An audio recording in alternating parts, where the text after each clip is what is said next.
महाराष्ट्राच्या राजकारणात पुन्हा एकदा पडद्यामागची मोठी हालचाल सुरू आहे। विधान परिषदेच्या जागांसाठी निवडणूक जाहीर झाली आणि भाजपने तब्बल 6 जागांसाठी 30 नावांची यादी दिल्लीला पाठवली। म्हणजे फक्त 6 खुर्च्यांसाठी तब्बल 30 दावेदार। ही केवळ निवडणूक नाही तर पक्षांतर्गत शक्ती परीक्षा, भविष्यातील नेतृत्वाची चाचणी, अनेक नेत्यांच्या राजकीय भविष्याचा टर्निंग पॉईंट ठरू शकणारा क्षण आहे। यात काही नावे जवळपास निश्चित मानली जात आहेत, तर काही नावांवर अजूनही अनिश्चिततेचं सावट आहे। काही जणांना ही संधी राजकीय पुनरागमन ठरू शकते, तर काहींची कारकीर्द इथेच थांबू शकते। पण या सगळ्यात सर्वात मोठा प्रश्न असा की या 6 जागांसाठी अंतिम निवड करताना भाजप नेमकं कोणतं राजकारण खेळणार आहे आणि या निर्णयाचे राज्याच्या सत्ता समीकरणांवर काय परिणाम होणार आहेत। कुणाची नावं जवळपास निश्चित आहेत, जाणून घेऊयात सविस्तर या विश्लेषणाच्या माध्यमातून।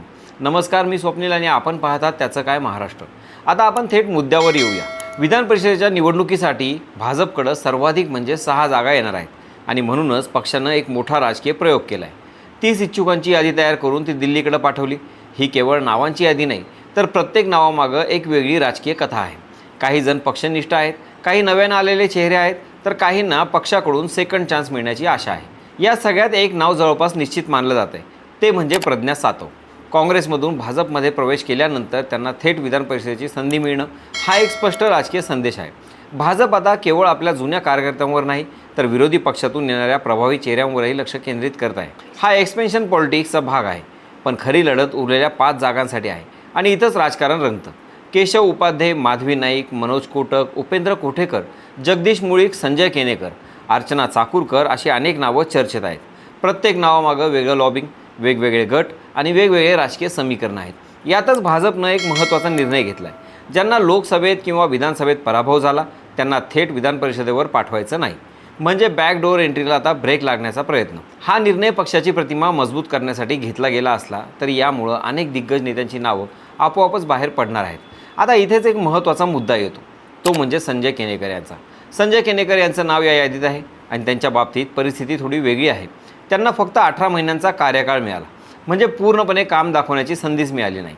पण तरीही त्यांनी छत्रपती संभाजीनगरमध्ये पक्षवाढीसाठी काम केलं, संघटन मजबूत केलं।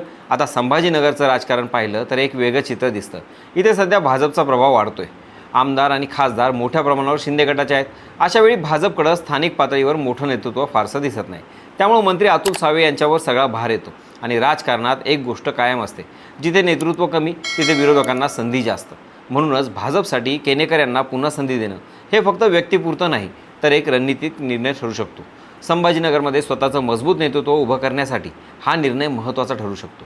याचबरोबर आणखी एक राजकीय कोण आहे, तो म्हणजे कराड यांना राज्यसभेवर पुन्हा संधी मिळाली नाही, म्हणजे त्या भागात भाजपला नेतृत्वाची रिकामी जागा निर्माण झाली आहे आणि ही जागा भरून काढण्यासाठी संजय केनेकर यांना संधी दिली जाऊ शकते।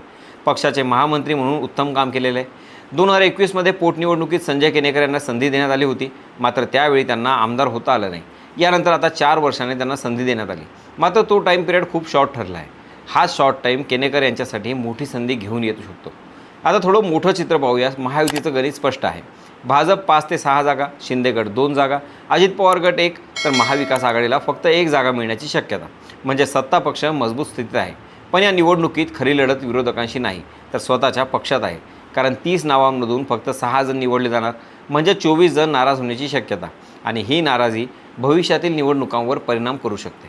याच पार्श्वभूमीवर पश्चिम महाराष्ट्रातून सुरेश हाळवणकर यांचं नाव पुढे येतं, ज्यांनी आधी विधानसभा निवडणुकीत माघार घेतली होती।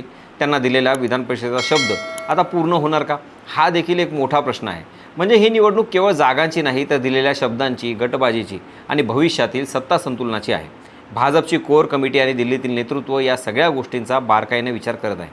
प्रादेशिक संतुलन, जातीय समीकरणं, संघटनेतील योगदान आणि राजकीय निष्ठा हे सगळे घटक तपासले जातील। त्यामुळं अंतिम यादी जाहीर होईपर्यंत सस्पेन्स कायम राहणार आहे।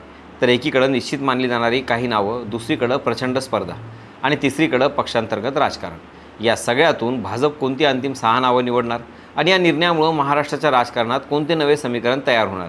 ही निवडणूक फक्त विधान परिषदेची नाही, तर 2024 नंतरच्या पुढच्या राजकीय लढाईची तयारी आहे। तुमच्या मते कोणाला मिळायला हवी ही संधी आणि भाजपचा हा निर्णय योग्य ठरेल का?